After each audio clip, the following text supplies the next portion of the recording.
Unë mendoj se secili Prishtinali duhet me qenë VIP. Po synimi duhet të jetë dhe të mbetet që të kemi mësim gjithditor, mirë po duhet pasur barazi.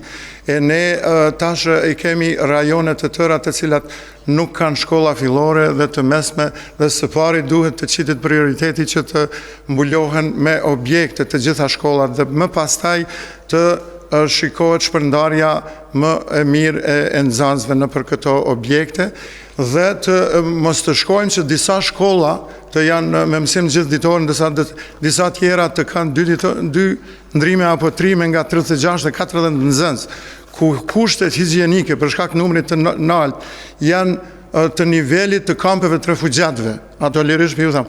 Edhe është kriju një farë atmosfere e VIP-ve, domethënë edhe shkollat po dojnë mi bë VIP. Unë mendoj se secili Prishtinali duhet me qenë VIP. Do me thona, keni me zgjanu mësimin gjithditor? Ma shumë shkolla se sot, apo jo? Me zgjanu, mbasapi, po duke i dhënë prioritet ndërtimit të objekteve aty ku mungon.